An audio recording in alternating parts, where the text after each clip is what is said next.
Zaman Pak Jokowi itu udah sehancur-hancurnya Tata kelola. Sehancur-hancurnya tata kelola pemerintahan di Republik ini ya zaman Jokowi itu. Dalam suasana yang sudah orang pada pinter, orang pada cerdas. Kalau zaman dulu orang pada belum sekolah, berantakan masih oke lah. Kayak Naga Bonar, barangkali itu pun cerita ini kan, hanya cerita fiksi gitu loh. Jokowi itu membangun negara korporatokrasi. Korporatokrasi. Jadi kekuasaan korporat. Petani di Indonesia kan nggak pernah kaya, Pak. Jadi kenapa nggak pernah kaya? Karena dia kayak ditaker. Ditaker tuh gini, lu berproduksi dengan nilai katakanlah 50 juta. Iya. Nah, begitu panenan lu dapat cuma 50 juta, 51 juta, 52 juta. Kadang-kadang 49 juta. Saya masih optimis Prabowo punya komitmen yang tinggi terhadap menyejahterakan petani. Caranya gimana? Kalau saya sederhana, Bos. Bikin undang-undang rantai distribusi.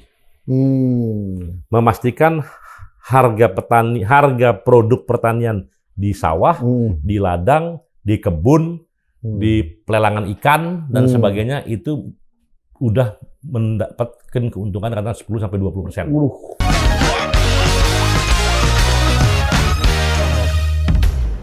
Bismillahirrahmanirrahim. Assalamualaikum warahmatullahi wabarakatuh. Sobat Forum yang luar biasa, kembali bersama saya Pupi Daidatullah di acara kesayangan Anda nih, PhD 4K. Podcast hanya di sini, kritis, kreatif, konsisten, dan kocak.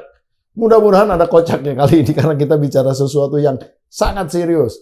Di studio ini sudah ada Bung Jumhur Hidayat nih, sobat saya luar biasa. Yes, apa kabar Bung Jumhur nih? Siap, Aduh. Mantap Om Bumpi. Luar biasa. Ini kabinet, maksudnya presiden sama wapres sudah dilantik yang baru. Kita punya pemerintahan baru. Sehari kemudian disusunlah kabinet, ya kan? Belum apa-apa, luar biasa juga nih pemerintahan ini. Udah membuka lapangan pekerjaan baru, bro. 100-an lebih lah, lumayan kan. Cuman kita nggak dibuka lamaran sayang. Jadi langsung hak prerogatif. Dibuka pun belum tentu melamar kan. Oh, dibuka belum tentu melamar. Ya. Oke, kita bicara tantangannya tentunya. Tantangan yang seperti kita ngomongin juga bahwa ya belakangan ini PHK massal terjadi dan bakal terus nih sebenarnya trennya terjadi ya. Terus kemudian juga fiskal sangat terbatas, utang luar negeri kita jatuh tempo dalam waktu dekat, 40 miliar ya kalau nggak salah, 40 miliar dolar. Ya, 500 triliun. Iya. Kira-kira segitu bayar ya ininya. gambarannya.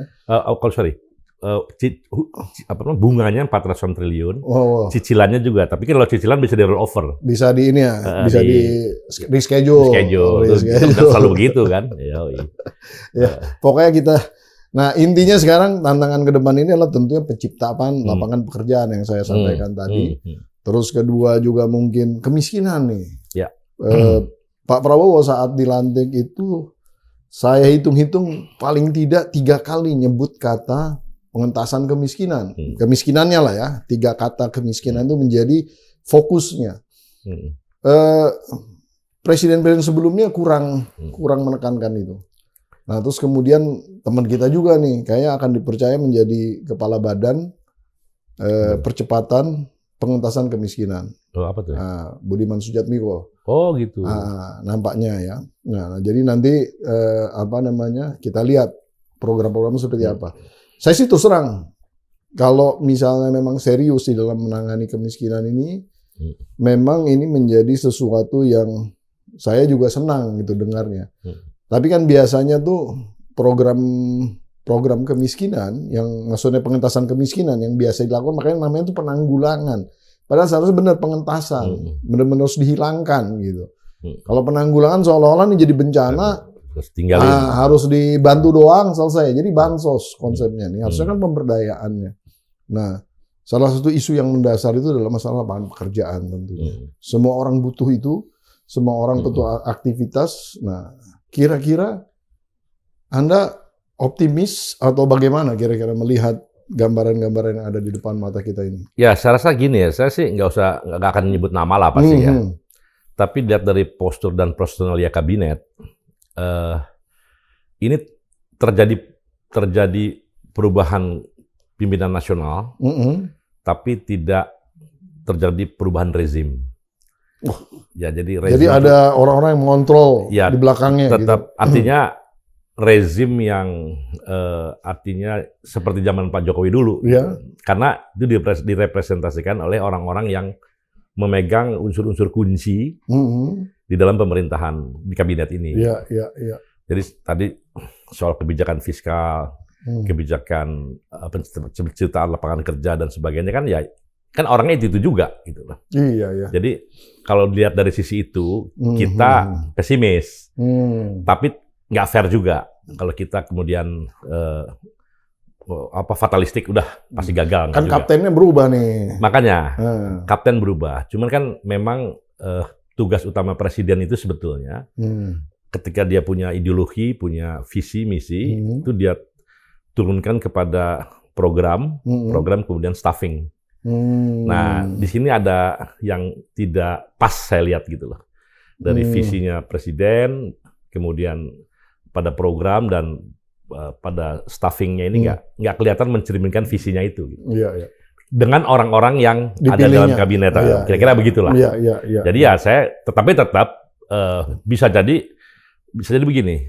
Kalau anak buah kerjanya tidak maksimal, ya itu bisa diatasi oleh pimpinan. Tapi kan pertanyaannya seberapa kuat pimpinan mengontrol begitu banyak kegiatan di bawahnya ya. Betul. Bisa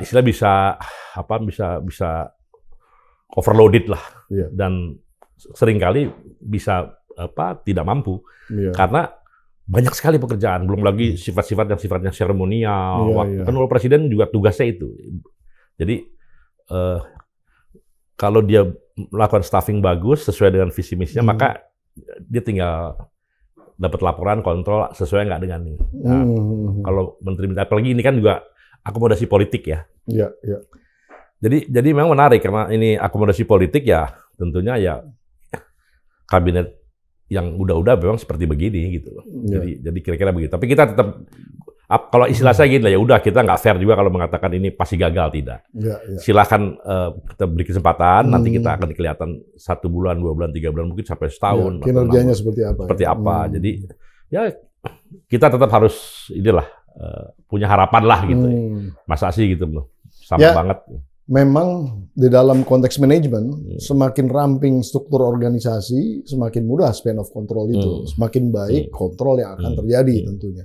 Sedangkan kalau semakin luas, semakin lebar yang namanya struktur organisasi, mau tidak mau diperlukan basis pengawasan yang lebih intensif juga, ya, dan ekstensif dua-duanya. Pasti. Nah, pertanyaannya ini kira-kira dengan mekanisme seperti ini dan ya ini kan bukan sekedar dalam tanda petik orangnya banyak dan menjabat, bukan. Tapi kan di dalam konteks ini kepalanya yang bertambah.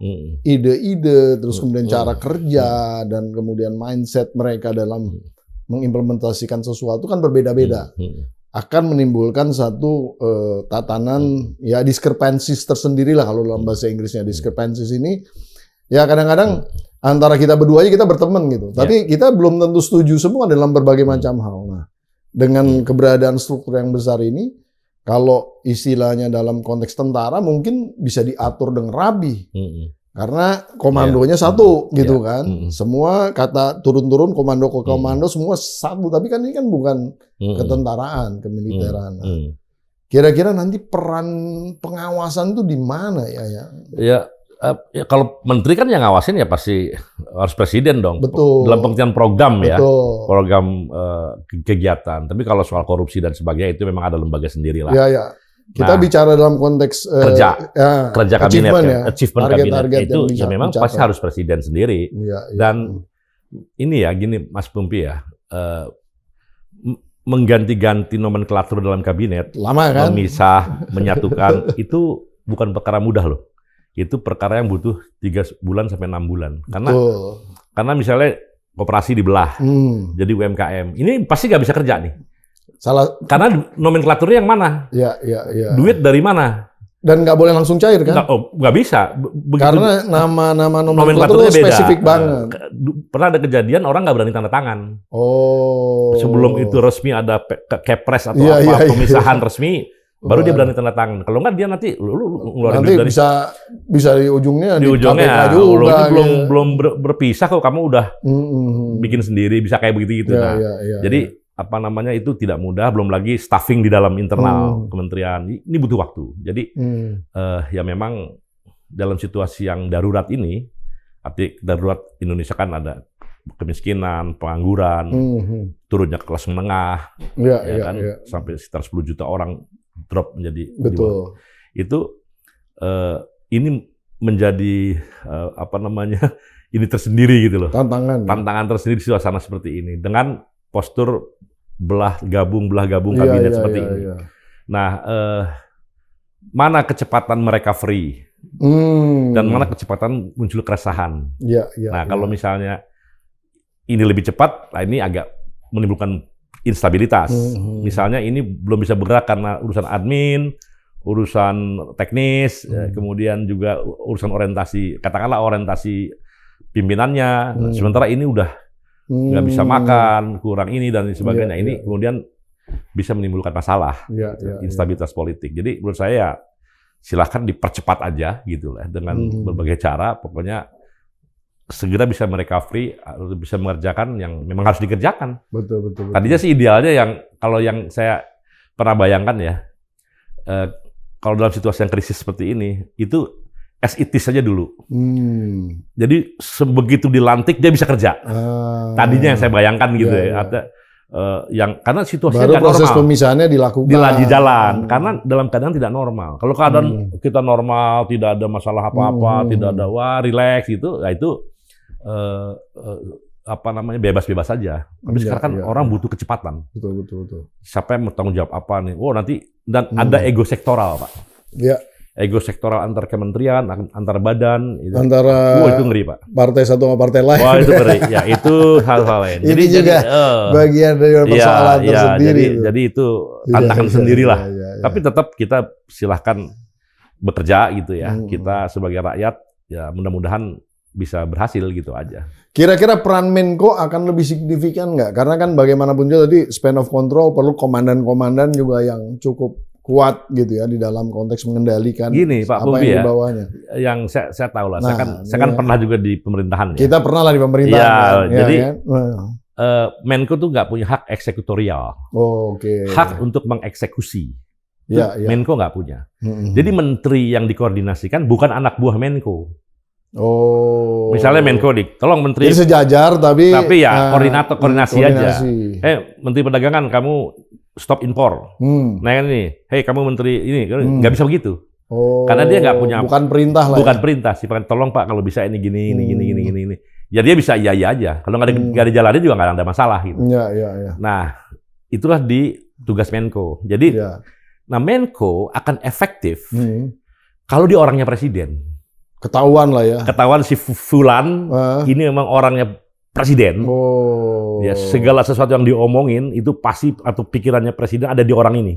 Nah, dia jadi Menko pasti efektif. Orang takut gitu. Si menteri-menteri itu, Pak tolong gini. Dia pasti kerjain. Karena real lah hubungannya. Real. Kalau enggak nih presiden langsung nyampe. Ini pasti suaranya presiden gitu loh. Tapi kalau enggak udahlah Pak. Itu istilahnya ya udahlah asal tapi di belakang dapat ini aja fasilitas protokol yang tinggi tapi dia nggak punya kekuasaan apa-apa. Jadi itu yang saya tahu persis. Kalau orangnya Wapres apa tuh? Kan ada Pratikno situ kan, kita anggap aja orangnya Wapres lah gitu. Orang Pak Jokowi lah. Dia sama saja. Sama aja juga ya. Nggak punya hak eksekutorial. Ada Pak Zulhas dong, Ketua Umum Partai. Minimal dia bisa mengkoordinasikan apa yang... Ya maksudnya kan dia anak buahnya dia di partai juga menteri gitu. Jadi gini macam-macam Pak.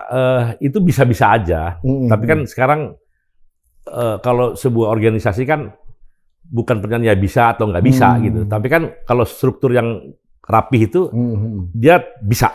Dia tidak bisa, harus gitu loh. Ngerti nggak maksudnya? Ya kalau dia dekat presiden dia bisa, kalau dia berwibawa dia bisa. Kan kalau kayak gitu kan jadi tergantung banget pada relatif banget ya. Relatif banget. Nah, tapi jabatan itu adalah jabatan yang tidak bisa mengeksekusi, gitu loh Pak. bahwa kalau dia berwibawa, dia itu mungkin cerita lain atau satu garis politik. Misalnya di bawah menteri katakanlah PAN gitu ya. Itu semuanya menteri-menteri orang PAN semua misalnya nih. Itu ceritanya jadi lain gitu loh. Tapi apakah bisa misalnya saya belum pernah ikutan sidang kabinet. Iya. Kalau Pak Jumhur mungkin udah pernah sidang kabinet. Misalnya di dalam sidang kabinet Presiden Prabowo langsung bilang, menteri-menteri kalian ingin ikut ya apa arahan ini karena saya tiap hari akan berkoordinasi dengan Menko misalnya. Itu efektif kan? Itu efektif. Ya. Tapi toolsnya mungkin dari perangkatnya Menko kurang kali ya. Iya. Menko juga nggak banyak stafnya sebetulnya. Menko tuh untuk rapat-rapat aja Pak.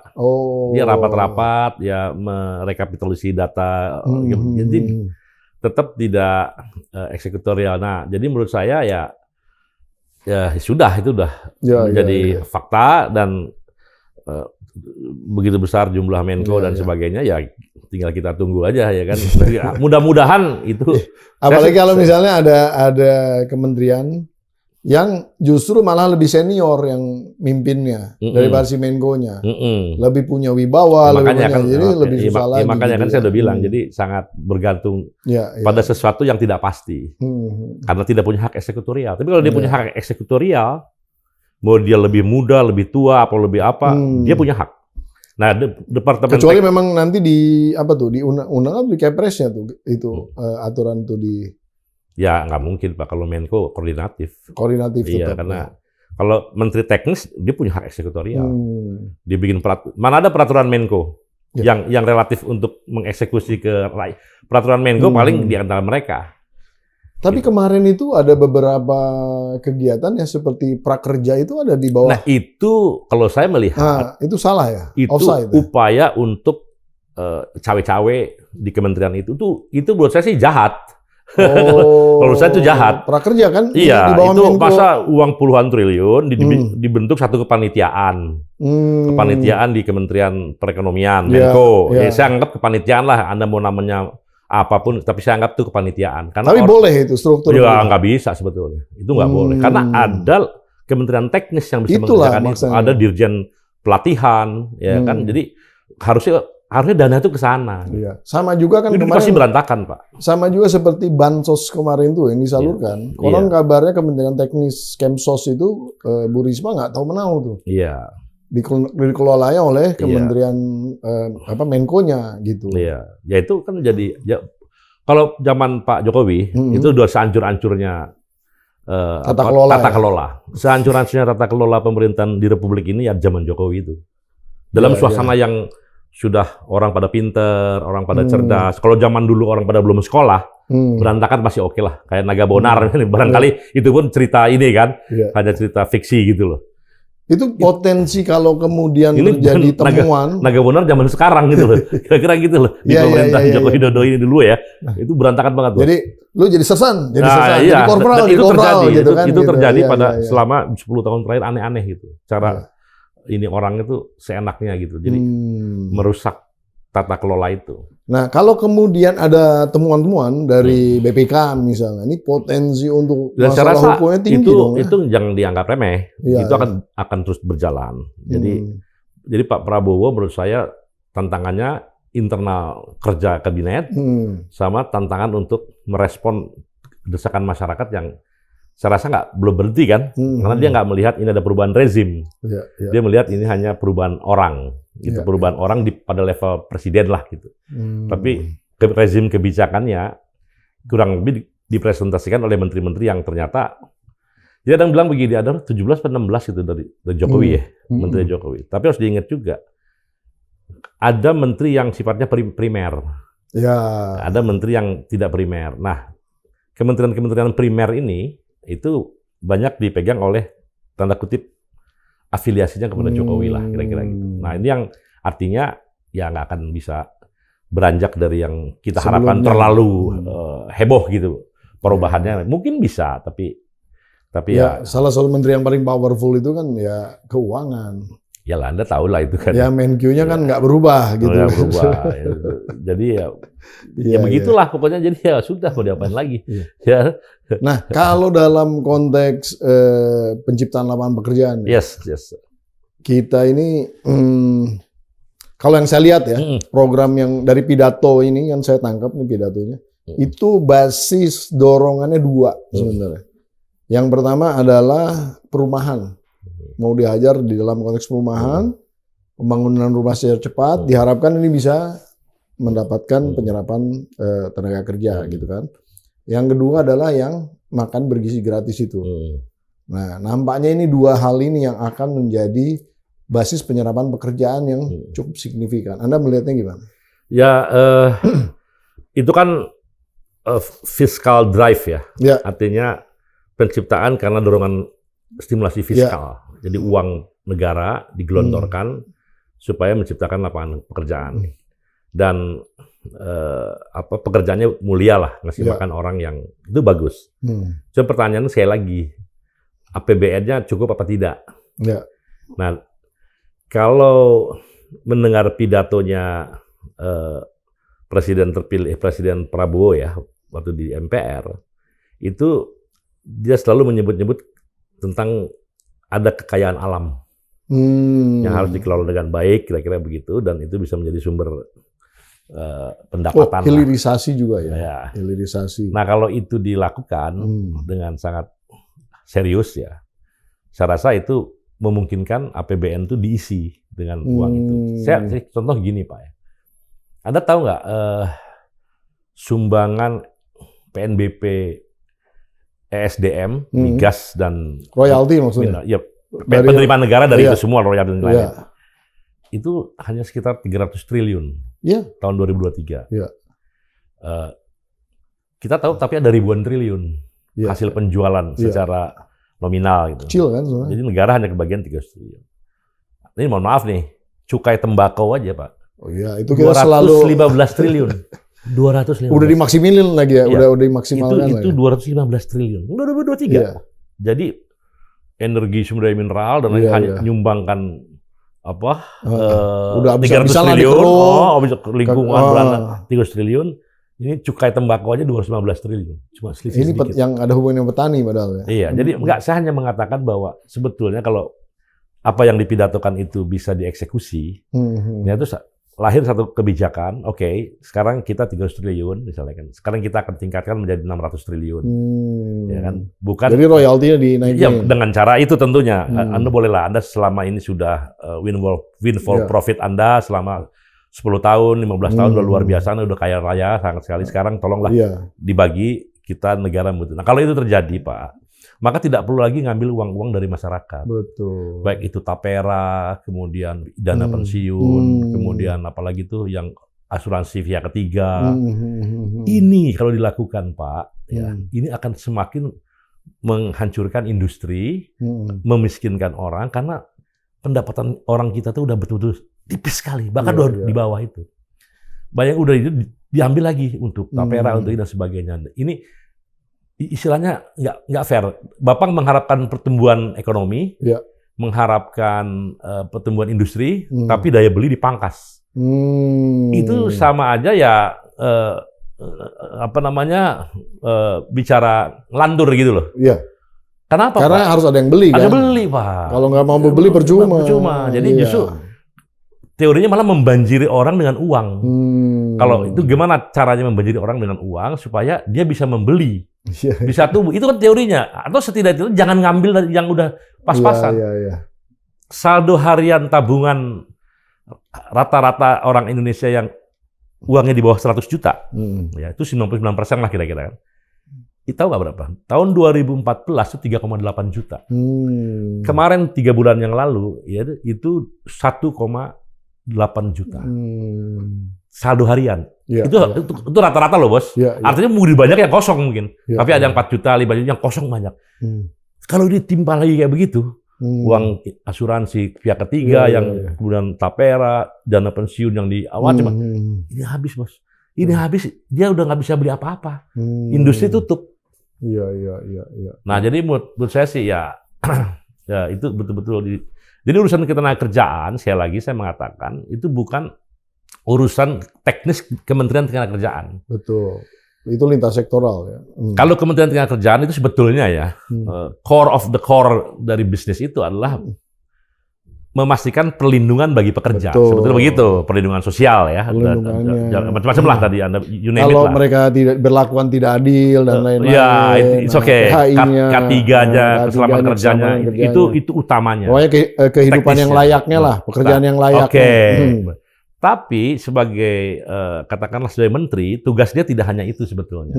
Karena dia ikut sidang kabinet. Iya. Maka idealnya sidang kabinet itu, Pak, ya itu ya saya nggak usah sebut di zaman Pak Habibie lah atau apa gitu ya. Itu semua orang boleh bicara, bahkan lintas sektor. Ya di zaman SBY juga masih begitu. Jadi orang tidak dipukul pada sektornya dia saja. Jadi itulah pemerintah. Nah, presiden mendengarkan. Oh, ternyata kalau ada kebijakan ini, maka ini akan kepukul di sini. Maka terjadi perdebatan. Perdebatan. Betul, saya masih ingat itu. Akhirnya putus gitu. Nah, kalau cuman bidangnya saja ya udah enggak. Nah, jadi urusan tenaga kerja misalnya gini, Pak, tolong misalnya nih ya. Setelah saya pelajari industri tekstil nih alas kaki dan Pak, pakaian gitu ya. Itu kita kutek-kutek hanya 28% market share di tanah air. Yang sekian ratus ribu orang itu ternyata hanya memperebutkan 28%. Kenapa? Karena 31% ilegal, impor ilegal, 41% mudahnya impor. Indonesia ini negara yang sangat mudah mengimpor. Jadi total 72%, sehingga yang kita jungkir balikin cuma ngurus 28%. Dan di sidang itu dia bisa bicara, tolong kalau bisa penyelundupan habisi.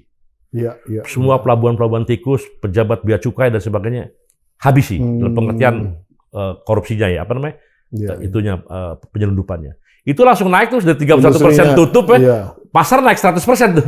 Dari 28% dia menjadi 60%. Betul. Itu pabrik-pabrik buka semua tuh. Itu baru dari sisi penyelundupan.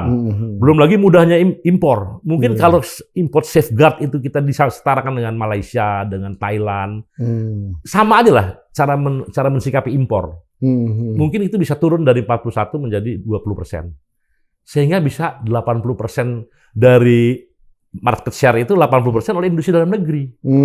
Dari 28% menjadi 80%. Lo bayangin tuh. Gue rasa orang pada berjubel nyari tenaga kerja tuh. Pabrik-pabrik pada buka, baru satu sektor tuh. Tanya Pak Rahmat Gobel lah, orang dia selalu komplain elektronik masalah, ya. Elektronik masalah penyelundupan selalu komplain. Misalnya gitu loh. Jadi buat gue kan itu kan memang nggak terkait dengan bukan bidangnya dia, tapi kan dia bisa minta di sidang, Pak tolong begini. Itu jadi kasih data bahwa ini persoalan, bantulah. Dan bukan hanya menteri tenaga kerja, semua menteri bisa ngomong yang sama. Kan ini perahu besar gitu loh. Karena yang mutusin kan sebenarnya presiden ya. Presiden yang mutusin, dia tinggal perintahkan menterinya. Dia begitu dia, udah penyelundupan sekian tuh. Oke, Kopassus apa semua, Anda jaga pelabuhan-pelabuhan. Kan selesai gitu. Misalnya kan nggak mungkin, tapi kan masukan bisa dari mana aja. Ini satu sisi. Terus ini bicara soal tadi ya, penyelesaian masalah. Jadi petani, Pak. Nah, ini menarik karena Pak Prabowo ini kan itu yang saya bilang tadi dari makanan bergizi tadi itu, makan bergizi gratis itu. Nah, nampaknya kan petani bisa hidup juga nih. Karena bisa mensuplai langsung ke basis jarak yang dekat gitu. Betul. Infonya kayak gitu. Ya, saya setuju, itu pasti multiplier efeknya ya. Itu pasti banyak lah. Dan itu itu bagus banget. Bahkan saya ada studinya 1,5 juta orang bisa terekrut sebagai tenaga kerja ya. Dari itu alhamdulillah bagus. Mudah-mudahan bisa masuk ke SPSI semua ya. Enggak lah, itu yang masak yang apa gitu. Nah, sekarang gini Pak, petani di Indonesia kan nggak pernah kaya Pak. Jadi kenapa nggak pernah kaya? Karena dia kayak ditaker. Ditakar tuh gini, lu berproduksi dengan nilai katakanlah 50 juta. Nah, begitu panenan lu dapat cuma 50 juta, 51 juta, 52 juta. Kadang-kadang 49 juta gitu loh. Nilai tukar petani, Bos. Jadi nilai tukar petani kan 101, 102, kadang-kadang 98. Jadi sekedar memelihara hidup aja. Begitu gitu terus. Nah, di Thailand, Bos, nilai tukar petani bisa 140 kali lipatnya. 40% kira-kira. 40% di atas. Jadi kalau dia sama-sama 100 dia nggak dapat apa-apa. Tapi kalau 40% dia masih ada lebih. Bisa dapat 40% dari dia nanam 100 juta. Dia bisa dapat 140 juta. Di situ udah masuk unsur tenaga kerja, bisa makan. Sejahtera lah itu ya. Lu bayangin, Bos. Nah, bukan soal itunya, Bos. Kalau petani punya daya beli tinggi, tahu nggak ada berapa petani? 130 juta petani dan keluarganya. Di sini, di Indonesia. Ini 130 juta. Itu petani penggarap apa punya sendiri? Semua, jadi 30, udah campur ya? 30 juta petani pribadi, 10 juta petani dan keluarga. Dengan all together-nya yang hidup dari situ ya? Itu 130 juta. Lalu bayangin, artinya kan anak petani kan itu orang juga. Iyalah. Selama 130 juta, dia beli sepatu, dia beli baju. Kalau dia punya duit bisa beli sepatu, dia beli sepatu. Ada berapa puluh juta yang bisa beli, berapa banyak pabrik akan buka. Jadi nilai tukar petani itu penting. Nah di sini kan saya masih optimis Prabowo punya komitmen yang tinggi terhadap menyejahterakan petani. Caranya gimana? Kalau saya sederhana, Bos. Bikin undang-undang rantai distribusi. Memastikan harga produk pertanian di sawah, di ladang, di kebun, di pelelangan ikan dan sebagainya itu udah mendapatkan keuntungan karena 10-20%. Mantap tuh ya. Kan terbukti, Bos. Lu kebun mangga sekilo 50.000 di situ. Apa 25.000 atau 20.000. Jarak berapa kilometer udah bisa 100.000. Jadi yang untung siapa? Petaninya kan dipatok 10.000 perak. Mungkin dia produksinya 9.000, 7.000, dia untung 2.000 kira-kira gitu loh. Sementara di jalan nih jadi sini jadi 20.000, jadi 40.000. Di supermarket bisa 100.000. Nah, kalau undang-undang rantai distribusi dibuat, Bos, udah. Di sini kalau end user mampu beli 100.000, lu kenapa beli ke petaninya 10.000 atau 20.000? Jangan dong, lu belilah 30.000. Wah, sisanya bolehlah di perdagangan sini. Memang tugas mengontrol harga tuh negara, Bos. Begitu ya? Negara boleh mengontrol harga, boleh buat mengatur. Nggak mesti semua diliberalisasi gitu ya? Iya apa? Nggak diliberalisasi, dilepas gitu. Enggak dong. Ini kan pakai mekanisme pasar aja. Hajat hidup orang banyak, Bos. Jadi nggak bisa. Nah, salah satu yang sebenarnya kan negara bisa pakai kekuasaan, bisa juga pakai instrumen yang dia punya. Instrumen pasar misalnya. Kayak Bulog. Bulog tuh dulu bagus kan zaman Pak Harto. Dia benar-benar menjadi price setter, penentu harga, pensetting harga. Jadi kalau lu nggak beli segini, ya gue yang beli. Akhirnya yang lain ikut beli dengan harga itu. Jadi dia benar-benar Bulog ini kan diperkuat dengan uang dan sebagainya. Jadi kalau niatnya bisa, petani bisa kaya. Nah, petani kaya, Bos, untungnya ke industri. Industri laku. Motor juga, mobil-mobil sederhana, sepatu, baju, semua itu bisa dibeli, Bos. Bisa bangun rumah. Itu bisa. Jadi itu penting. Nah, itu yang juga harus didiskusikan di kabinet sebetulnya. Tapi sekali lagi itu pilihan kebijakan. Pokoknya kalau sukses ini sebenarnya mekanismenya terangkatnya hajat hidup petani ini Maharainis bener nih. Oh iya. Bisa lebih Maharainis dari pemerintahan sebelumnya. Ya mudah-mudahan lah kita sebenarnya. Kita berharap. Tapi kalau saya kan juga kalau ngelihat orang kan dia pernah nulis, dia pernah apa? Prabowo kan nulis buku, nulis pidato dan sebagainya. Kita tahu pikirannya. Iya. Dari dulu konsisten. Paham lah itu kita kan. Nah, tapi apa itu manifest di dalam pemerintahan? Karena belum tentu manifest kan. Betul. Kalau antara pikiran dengan eksekusi ada jarak, berarti ada sesuatu. Ada gapnya masih. Nah, kenapa ada jarak ya? Biar dia sendiri yang putuskan gitu loh.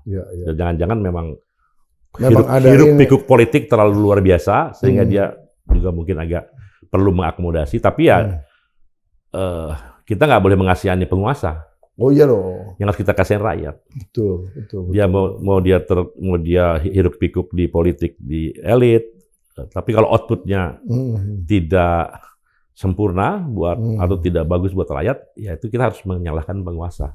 Nggak boleh mengutuk diri sendiri. Wih, luar biasa. Jumbo ini ngeri kali ya. Gitu, Bos. Jadi puyeng nih, Bos. Pemikiran masuk semua nih. Cocok kita. Cocok banget. Ya, pokoknya gitulah. Tapi ngomong gini, Bos. Ini kabarnya ada mantan-mantan menteri, pokoknya mantan-mantan kabinet kemarin ini diberikan apresiasi dalam bentuk asuransi kesehatan seumur hidupnya, selain pensiun ya. Iya. Anda melihatnya gimana? Anda juga kan dapat kali dulu? Enggak dapat. Enggak, saya kalau nggak salah BPJS ya, tapi BPJS biasa, doang. BPJS ya. Kalau itu? Enggak ada. Nggak ada? Nggak ada. Jadi saya ya BPJS aja. Oh, jadi BPJS saja. Seperti rakyat biasa lah. Cuman jadi bukan ada asuransi yang khusus gitu. Nggak ada. Nah, saya soal ini ya saya mungkin agak harus bisa. Jadi gini, Pak Pumpi ya.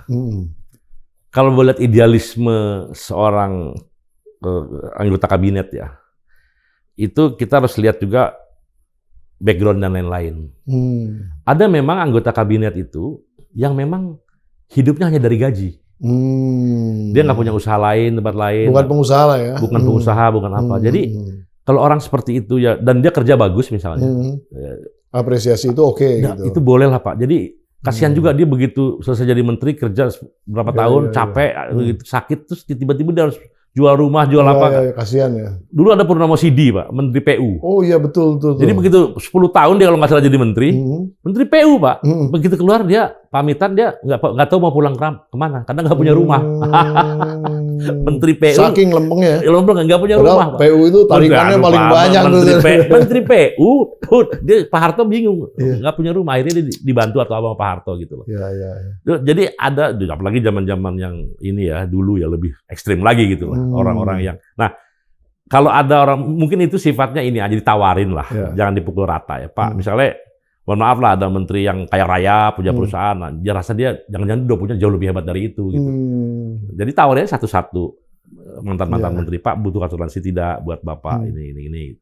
Kalau yang nggak usah semua pukul rata gitu ya. Kalau orang kaya juga rasa pasti lebih jelek dari yang gue punya lah ya. Kira-kira gitu kan. Yang gue punya gue bisa, nah gitu-gitu loh bos. Saya tuh kemarin dapat sebenarnya mantan dari apa jabatan itu. Nah tiba-tiba temuan BPK itu jadi temuan BPK akhirnya diputusin nggak dapat sama sekali sekarang. Ya kita jadi hidup dari BPJS juga sama. Iyalah ya, pokoknya cukup gitu. lah. Yang penting kita ada yang jagain. Ya kan sebenarnya kan gitu gini, kalau kita melihat bahwa menteri, presiden itu adalah bukan semata-mata orang dapat, tapi kita anggap dia pejuang. Saya rasa itu sih Mas Yop. Nah problemnya sekarang banyak orang mengartikan jabatan itu sebagai kenikmatan, sebagai suatu yang perlu disyukuri karena banyak fasilitas. Padahal itu amanat ya. Padahal itu kan amanat. Perjuangan, bos. Perjuangan. Lu jadi pekerjaan. Perjuangan, bos. Itu puluhan juta, ratusan juta ada di nasib orang-orang itu. Itu memang ya itulah ada pergeseran. Pergeseran nilai dari zaman kemerdekaan. Zaman dulu kan menteri-menteri kita zaman Soekarno, zaman apa? Aduh, dengar korupsi jarang lah bos. Wah, mungkin lu udah jarang-jarang gitu. Jadi betul-betul mereka istilahnya berkhidmat untuk rakyat. Iya, berbakti lah ya. Berbakti dan berkhidmat. Jadi pikirannya tiada lain tidak bukan kepentingan rakyat. Dulu tuh ada amanat penderitaan rakyat soalnya kan. Nah, itu yang harus Nah, sekarang mungkin eranya beda ya. Iya, amanat penderitaan pengusaha ya. Eranya beda tapi ya jangan dibenar-benarkan. Tetap perubahan era dan itu salah kalau menurut saya. Saya sih nggak pernah ragu loh keberpihakan Prabowo terhadap orang miskin, terhadap orang kecil, terhadap kaum proletar ini. Saya yakin banget. Nah masalahnya yang saya ragu ini sebenarnya dari struktur yang kita lihat aja nih banyak yang harus ditanya gitu. Itu sih sebenarnya. Ya jadi memang pemerintah nggak boleh perang di luar antar anggota pemerintah, tapi boleh perang di dalam kabinet. Kan itu tertutup. Oh iya. Itu boleh. Dulu pernah ya kita ngalamin itu ya. Pokoknya dulu ya. Di dalam kita boleh Pak. Yang penting terjadi satu konsensus yang benar pada akhirnya. Itu. Nah, jadi yang nggak boleh tuh antara menteri ini dengan menteri ini saling bersaut-sautan itu nggak baik. Kalau di publik nggak benar. Jangan karena ini satu perahu kan. Tapi kalau di dalam harus. Presiden jadi ini koordinator kabinet kan istilahnya. Wah, ini masuk akal pikirannya Pak Pupi nih. Itu baru asik tuh. Jadi silahkan aja ribut, tapi jangan nggak berani menyampaikan sesuatu yang benar gitu. Selebihnya sih saya ya udahlah kita lihat aja. Jangan juga terlalu menjudge pasti gagal, nggak usah. Mudah-mudahan ada malaikat yang lewat di Nusantara ini sehingga yang tadinya kita judge orang-orang itu pada era Jokowi kacau balau, gitu, ternyata pada era Prabowo jadi taubat gitu, ya kan sangat mungkin bos. Bisa kita kan, jadi. ya kita nggak tahu lah, kan istilahnya gampang-gampangan gitulah. Gitu. Jadi, tapi tetap kita silakan bekerja dan kita lihat dalam 3 bulan. Kita nggak fair juga sekarang langsung menjudge ya. Biasanya kan 100 hari ya ini. 100 hari. Apa tuh? target signalnya awalnya, kelihatan lah. Bagus atau enggaknya kelihatannya di situlah. Kalau signal pertama pidatonya, ya udah bagus. Pidatonya Pak Prabowo signal untuk bagaimana membatasi memanfaatkan kekayaan alam, mensejahterakan ini dan jangan ini ada kebocoran. Seperti ada kebocoran, itu paling wanti-wanti. Nah itu kata-kata itu itu signalnya baik. Ya. Nah tinggal kita melihat bagaimana eksekusi di lapangannya. Apakah personalia yang dia angkat itu bisa memahami itu bisa memahami dan mengeksekusi gagasan itu. Nah, soalnya kalau beda ideologi sebenarnya kadang-kadang ribet itu. Ya saya sih mungkin sebelum ditutup sih. Jokowi itu membangun negara korporatokrasi. Korporatokrasi. Jadi kekuasaan korporat yang lebih banyak menentukan kebijakan pemerintahan. Nah, kira-kira Prabowo pribadi mungkin tidak, tapi personalia kabinetnya itu masih merepresentasikan negara korporatokrasi. Jadi ini jadi harus diplototin. Jadi tugas presiden memelototin orang-orang yang menjadi anak buahnya, karena pada dasarnya ini adalah titipan atau keberlanjutan dari pemerintahan korporatokrasi sebelumnya. Nah, mudah-mudahan tidak lebih parah. Sama aja udah jelek, apalagi lebih parah. Yang kita harapkan berubah walaupun orang yang sama tapi berubah. Tadi ada malaikat lewat, tiba-tiba taubat atau karena dia ngeri sama Pak Prabowo, dia berubah, bisa juga. Bisa juga ya. Prabowo ini KPK udah nggak dianggap lagi soalnya sekarang. Ya, KPK udah nggak lemah kan. Jadi kira-kira bisa jadi berubah juga. Lebih takut sama presiden udah KPK sekarang. Mudah-mudahan kayak gitu ya. Jadi mudah-mudahan. Tapi secara potret awalnya saya berani mengatakan itu. Pemerintahan ya, bukan orang per orang lah. Ini masih mencerminkan negara korporatokrasi yang tidak ramah terhadap rakyat, gitu kan. Ada orang-orang presidennya kelihatan ramah, tapi orang yang di bawahnya masih kelihatan tidak ramah terhadap rakyat, terhadap buruh, terhadap petani. Gitu. Nah, makanya saya katakan ini terjadi pergantian presiden, tapi tidak terjadi pergantian rezim. Rezimnya rezim korporatokrasi. Kecuali insaf atau tobat. Nah, kita lihat. Makanya kita lihat. Jadi relax saja lah, Bos. Kita nggak usah luar biasa. Heboh. Saya itu selalu senang kalau ngobrol sama Pak Joko. Dapat berbagai macam masukan. Terutama idealismenya nggak berubah. Nah, itu yang paling mantap. Itu. Harusnya ya nggak boleh berubah kan orang kan. Masa berubah.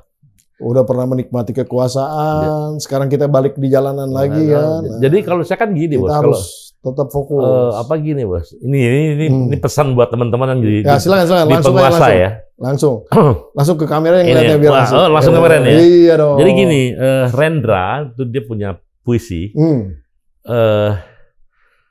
Sangkar besi tidak bisa merubah Raja Wali menjadi burung nuri. Sangkar besi. Jadi orang itu masuk penjara. Ya kan, aktivis, idealis masuk penjara.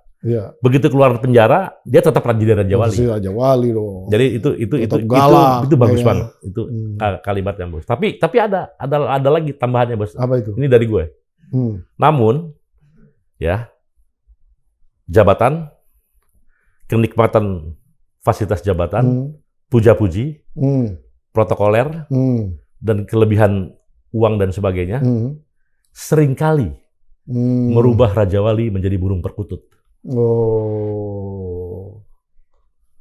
Terlalu banyak gaya. Akhirnya nggak jadi apa-apa. Raja Wali terlalu banyak gaya. Saya berharap teman-teman kita yang ada di kekuasaan tetap menjadi Raja Wali. Jangan menjadi burung perkutut.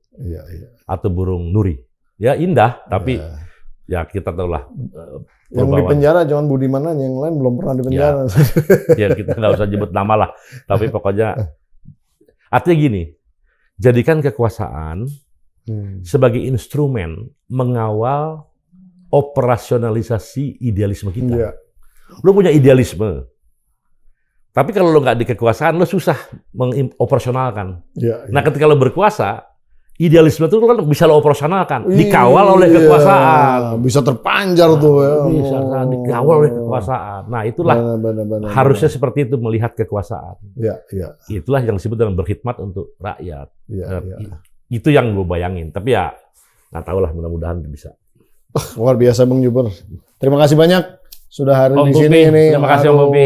Jangan bosan-bosan loh. Oh enggak, gue sih. Kita ini perlu jadi Ya. safeguardnya juga buat pengawasan. Jadi short notice dari Om Pupi langsung kita jam 11 udah. Kita terhormat. Gitu, Tapi ampun bos, saya jangan diajak-ajak demo lagi. Saya udah nggak kuat bos. Demo tuh ujung aja. Baik. Aja. Terima kasih. Thank you, Om. Sobat Forum, tadi itu luar biasa. Bung Jumper Hidayat telah menyampaikan berbagai macam pandangan yang sangat-sangat idealistik dan juga dalam di dalam konteks melihat kira-kira bagaimana sih kabinet ini akan bekerja ke depan, dan mudah-mudahan concern kita di dalam penciptaan lapangan pekerjaan, terutama pemberantasan kemiskinan, dan juga yang paling penting adalah tadi kesejahteraan petani juga menjadi isu yang seharusnya bisa menjadi realisasi yang kita harapkan bersama. Kita tidak pesimis, kita tidak juga istilahnya menjadi ragu dengan apa yang akan dikerjakan oleh kabinet, tapi kita akan memberikan kesempatan. Tapi fokus kita adalah menjaga agar benar-benar tadi harapan-harapan yang disampaikan oleh Pak Prabowo di dalam pidatonya saat dilantik itu bisa menjadi kenyataan. Karena kita berharap bangsa ini bisa menjadi bangsa yang senantiasa bisa mencapai Indonesia Emas di tahun 2045. Terima kasih, saya Pembida Hidayatullah undur diri dari PhD 4K. Podcast hanya di sini, kritis, kreatif, konsisten, dan kocak. Wassalamualaikum warahmatullahi wabarakatuh. Sampai nanti.